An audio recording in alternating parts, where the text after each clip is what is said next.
What's up, my patients? Dr. Epic here, back with another Medigel dose. Welcome to this channel. This is where I like to talk about things that interest me, and today I wanted to discuss the Kett, which are the main antagonist force of the game Mass Effect Andromeda. First, thank you for clicking. As you know, a story is only as strong as their villain, some say. At least I'll agree that a good villain makes a story better. Andromeda is a controversial video game, but one that I think is underrated in certain areas. It has had many of its elements and sides scrutinized up and down since it launched as, in some people's opinions, a meme 6 years ago. One of these elements is the game's bad guys, the Kett, and I want to throw my head in the ring and pass no judgment on these guys in this video, and I want to ask the following question. The Kett, are they cool or lame? These are subjective parameters, as I'm sure you'll understand. I will, however, attempt to identify objective elements and keep myself aligned to these. However, my opinion will be the deciding factor in the judgments. I will start off with the good sides. I'm a generous god. I will start with what I like and what I have to admit is cool, even though I may not find it to be super cool. When we came to the Andromeda Galaxy in 2017, we were all probably expecting to see crazy new species, a galaxy millions of light years away, and races that were not guided by abandoned Reaper tech. That is, mass relays, citadels, and evolutionary paths the Reapers desire. This is something I think the designers took seriously, but also think they had to balance the desire to create freaky alien designs with designs that could be relatable enough to be threatening and practical to both animate and to write stories about. Apparently, early designs of the Kett were so alien they did not even wear clothes. Whoa, hey! The end result, however, is these bony, grey-skinned stone faces. And these bone dogs as well. And bone bro, of course. They look ugly, as in not very physically attractive, and they look scary or menacing in that sense. It's a very safe design, very relatable, not very alien, compared to other sci-fi species in video game media, for example, Halo's hunters, engineers or grunts, etc., or even Mass Effect's own track record, like the Hanar, Elcor, or the bad guys, Reapers and Collector units. This Kett design is not inherently a bad thing, that is not too alien, because when a creature is too alien, it becomes just that, alien, and hard to relate to. A not too alien creature can be easier to sympathize with. Throughout the story, you learn to pity the Kett individuals, when you discover their biologic fates and how they are born. That brings into the next point, namely the Kett biology. This is basically just lore, and cool lore can make a villain or character more compelling. The Kett are a species that seem to have lost their ability to reproduce like other natural organics. That is, via the birds and the bees. The Kett reproduce by capturing other life forms and injecting them with some form of serum that restructures the individual on a genetic level and turns them into Kett. They call this process exaltation. And I really liked this description of the exaltation process from the Mass Effect Wikipedia. Quote, Kett biology retains traits taken from many other species. However, nothing from the original species' body is left. A Kett exalted from an Angara, for example, only has traces of Angaran genome remaining. Internal scans show Kett organs, not Angaran ones. They are physically Kett for all intents and purposes, and exaltation appears to be permanent and irreversible thus far. End quote. As for criticism, I will say that I found this biology to be fairly similar to how the Reapers live in the OG games. Specifically how they need organic matter to create a new Reaper. This makes the Reaper processing to be fundamentally similar to the Kett exaltation. The Reapers also steal traits from other unwilling organics, see Banishes of Mass Effect 3 for example. With this in mind, the Kett appear not very inspired, but in a vacuum I find the Kett biology, admittedly, to be interesting. I will admit they have a cool biology, even though it's fundamentally similar to Reaper biology in how they reproduce and evolve. The Kett do not, however, pose nearly as big a threat to the universe as the Reapers do, so this made them, to me, seem like budget Reapers. What exactly am I looking at? That is another Halo. biology lore is not the only cool lore behind the Kett though. Also, their culture and society I found to be interesting.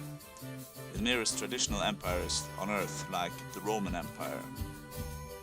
The Roman inspiration is clear from the names of Kett stuff alone, like the Archon, the Prefects, etc. The Kett, much like the Romans, conquered territories and civilizations they believed to be lesser and assimilated their culture. The Kett goes a bit further and assimilate their victims' minds physically as well as their DNA, truly conquering them completely. Something the Romans probably would have loved to be able to do. And if you want to be critical, you can say this lore is uninspired in the same way that the Kett rip off the Roman Empire, like they ripped off the Reapers, like I just said, in terms of biology. But at least the Roman Empire is from outside the game, and I think it was transformed enough for the Kett to be cool. Cool enough, at least. You can of course be critical even further and claim that the Kett lore is a rip-off of the Prothean Empire. But I think that one is too much of a stretch, since not just the Protheans and not just the Romans had assimilatory empires. So far I have offered small criticisms of objective nature, but now I think it's time to bring up the things that I want to be clearly critical of. I've already made it fairly clear that I find the Kett largely uninspired in design, biology, culture and how they treat their enemies similarly to the Reapers, only in a less scary fashion. But you can argue that this is cool enough, and I'm not super opposed to that. However, the things that really drag the Kett as an antagonist down, in my opinion, is the fact that I find them to be a tame threat, an uninteresting villain in the main story, and that they provide a tame setup for future games. The Reapers were a Lovecraftian unstoppable force. I remember at the end of Mass Effect 2 thinking, how in the world can they write a good story with a logical way to defeat them?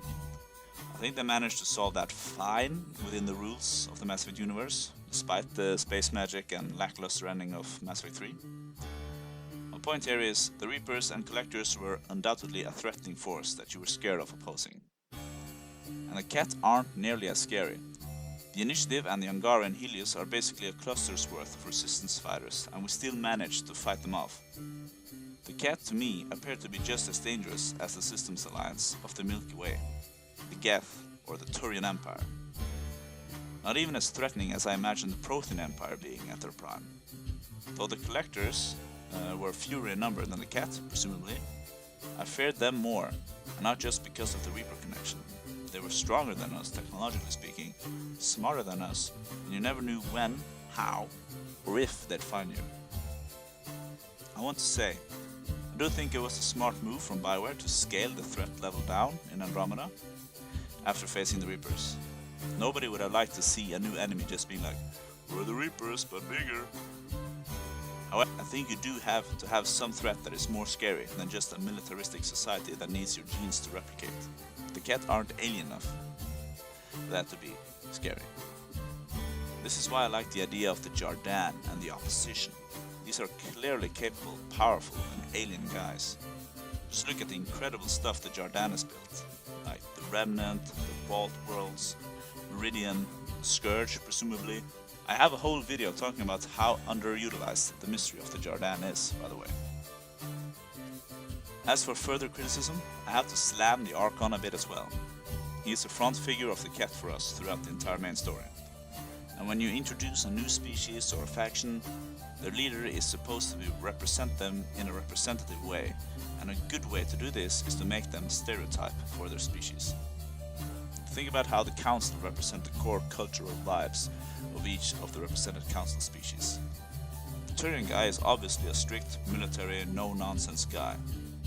The Asari is a peaceful, diplomatic and reasonable person, and the Salarian is a careful, calculating guy on the sideline until they feel certain enough to step in. Examples from other games include General Rom from Gears of War or Tartarus from Halo 2. This means that the leader has to be good, or else it will reflect poorly on the whole species and faction itself. The Archon in the main Andromeda story strikes me as a boring and basic guy. If you do some side quests, you start to question why he's really here and why he seems to have some sort of beef with the other Kett leadership outside of Helios. This is sadly not very fleshed out.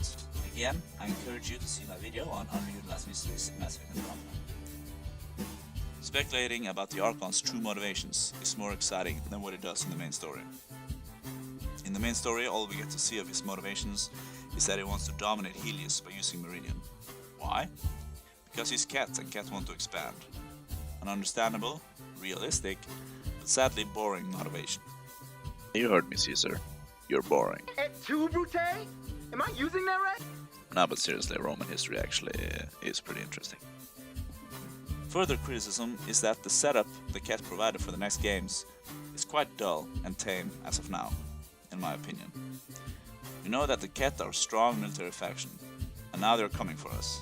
But why is that scary, other than the fact that it will provide a challenge for our protagonists?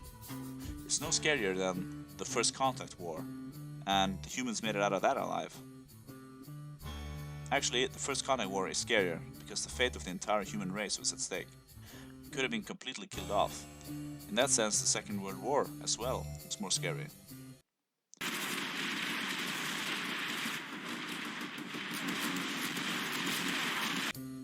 If nuclear warfare took off and escalated without halt, it would have all been over. In that war, we were just fighting each other on a single planet, and yet it's more scary than the Ketts. If the Kett wipe out the entire initiative and Angara in the Milky Way, there's still the possibility of massive amounts of humans, etc., surviving just fine and safe in the Milky Way. Let's say, if the Ketts, I don't know, woke up the opposition, or found and tamed a powerful Jardin creature, maybe they could even have tied in some sort of story with the Quarian arc. So glad you're up and around. I have important news for you. There always is. Yes, discoveries every day, but this is something we've been waiting for. Listen. 现在我有冰淇淋，我很喜欢冰淇淋，但是速度与激情就比冰淇淋。 So, white noise? That would make the setup and the Ketts more scary. Now, like I said, they're just as scary as if the Turians wanted to fight us again. In summation, I think that the setup for the next games was tame, the Kett design, biology and culture is too tame, their threat level is tame, and their main villain is also too tame. And using simple mathematics, the conclusion is then that, sadly, the Kett are tame and lame. They just literally pale in comparison to the great Mass Effect villains of the past, like the Reapers, Collectors, and even the Geth. Even in a vacuum, the Kett are too lame, tame, and uninspired in my opinion. I'm sorry, little one. That does not mean I'm not excited to see the Kett return. I think BioWare can make them interesting, scary, or intriguing in the next game. I don't want the Kett to just disappear either, like the Prometheans did in Halo Infinite, without explanation.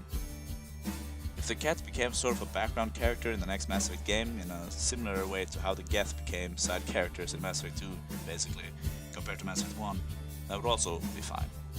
But the Kett need to be given a good story. Like I said, there are cool elements about the Kett. But what do you guys think though? Do you think the Kett are cool? That's perfectly fine. You think they're lame? That's also perfectly fine. Let me know how you feel about it. If you want to think about it for yourself, that's also fine. As for now, this has been Dr. Epic. Subscribe to get more meta-gel for your ears. Thank you so much for watching. So glad you're up and around. I have important news for you. There always is.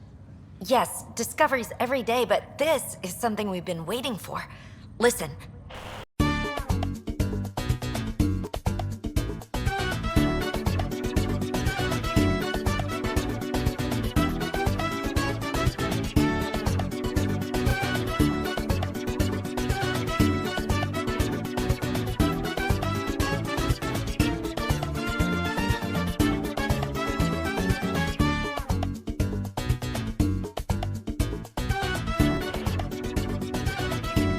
So, white noise?